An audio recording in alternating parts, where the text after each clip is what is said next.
भारत के सभी राज्यों की खबर SNS न्यूज चैनल पर, खबर जो आपको रखे सबसे आगे।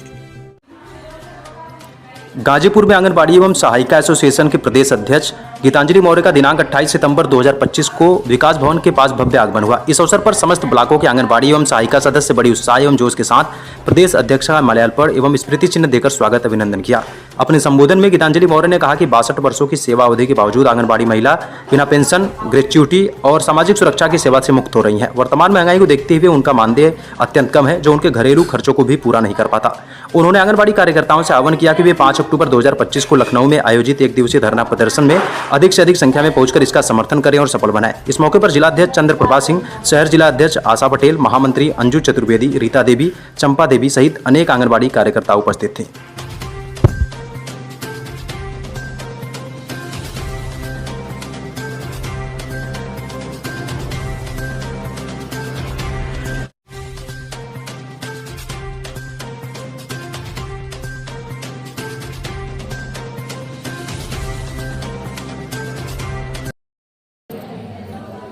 अपना परिचय बताएं। गीतांजलि मौर्य, आंगनबाड़ी कर्मचारी व सहायिका एसोसिएशन के प्रदेश अध्यक्ष। गीतांजलि जी, आप गाजीपुर में आपका आगमन हुआ है, क्या उद्देश्य है आगमन का? जी, यहाँ पर हम अपनी आंगनबाड़ी कार्यकर्ती बहनों से मिलने आए हुए हैं और अपने मिशन, अपने लक्ष्य के लिए लोगों की क्या सोच है, क्या तैयारी है, इन लोगों का क्या आगे के लिए रणनीति है, यह जानने समझने, कुछ अपनी बात कहने, कुछ उनके सुनने आए हैं। मुख्य उद्देश्य क्या था?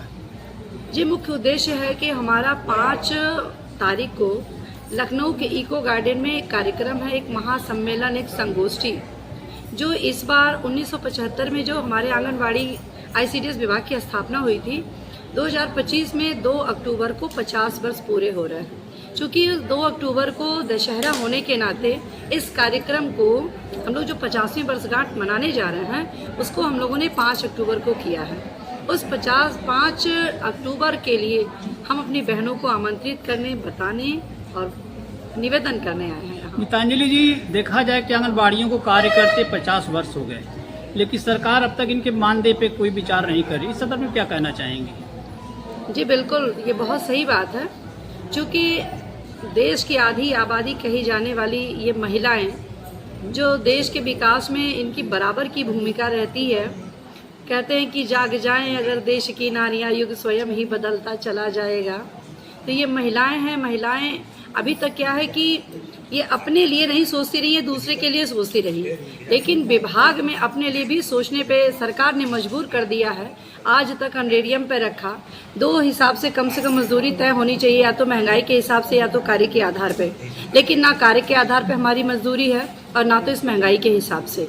तो इसके लिए हम लोगों को अब अपनी आवाज़ को सरकार के समक्ष रखने की एक तैयारी है कि 50 वर्ष पूरे हो गए, लेकिन हमारी स्थिति बद से बदहाल ही रह गई। अभी तक हम लोग सामान्य वर्ग में नहीं आ पाए, एक आम जनता के रूप में, जिस सशक्त नारी के रूप में अपने को कहलाने के लायक हम सक्षम नहीं हो पाए हैं।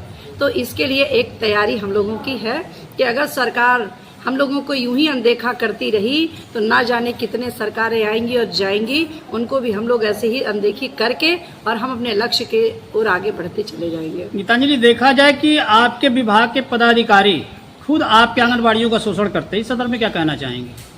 जी, अभी ये तो हमारी बहनों की भी कहीं नासमझी है, उनके अंदर का ये संकोच और दूसरे को सम्मान देने का ये नतीजा है कि वो हमारे बहनों का शोषण करते हैं। Thank you.